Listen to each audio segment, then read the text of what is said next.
एक बार की बात है, एक रियासत के मंत्री ने राजा को अपनी बेटी के विवाह समारोह में निमंत्रित किया। जब राजा अपने परिवार के साथ विवाह समारोह में पहुंचा, तो मंत्री उन्हें सम्मानपूर्वक विशिष्ट आसन पर बैठाने ले गए। तो मंत्री यह देखकर बहुत लज्जित हुआ कि एक सफाईकर्मी वहां बैठा हुआ था। उसने सफाईकर्मी को सभी के सामने वहां से उठा फेंका और उसे बहुत डांटा।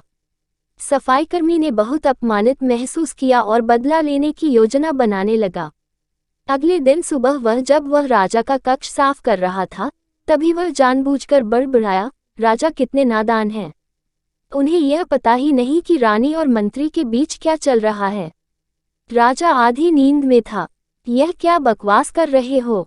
उसने पूछा। महाराज, मैं पूरी रात सो नहीं पाया, मैं तो नींद में बड़बड़ा रहा था, सफाईकर्मी जवाब में बोला।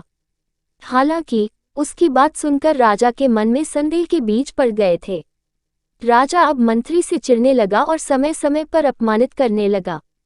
एक दिन तो उसने द्वारपालों से यह तक कह दिया कि वे मंत्री को महल में घुसने ही न दें। मंत्री राजा के व्यवहार से बहुत चकित था, लेकिन कुछ विचार करने के बाद उसे समझ में आ गया कि सफाईकर्मी ही इसके लिए जिम्मेदार हो सकता है।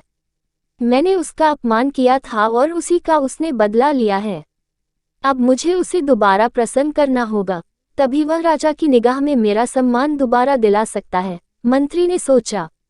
एक दिन उसने सफाईकर्मी को अपने घर भोजन पर आने का निमंत्रण दिया और कहा, मेरे दोस्त, मुझे क्षमा कर दो। मैंने तुम्हारा अपमान किया था, मुझे गलती का एहसास हो गया है। इन सुंदर कपड़ों को उपहार के रूप में ग्रहण करो। चलो, मेरे साथ भोजन करो। सफाईकर्मी प्रसन्न हो गया। वह सोचने लगा, मंत्री तो अच्छा आदमी है, मैंने ही उस दिन गलती कर दी थी। अब सफाईकर्मी प्रसन्न था और प्रयास करने लगा कि मंत्री के बारे में राजा की धारणा बदल जाए। एक बार जब वह राजा के कक्ष में गया तो राजा सो रहा था। वह बड़बड़ाने लगा, अरे, राजा का तो दासी के साथ प्रेम संबंध है। बड़ी लज्जा की बात है। राजा ने उसका बड़बड़ाना सुना तो उठकर बैठ गया। राजा को अपनी गलती समझ में आ गई।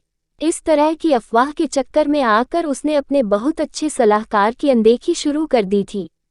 राजा ने मंत्री को बुलाया और दोनों फिर से मित्र बन गए।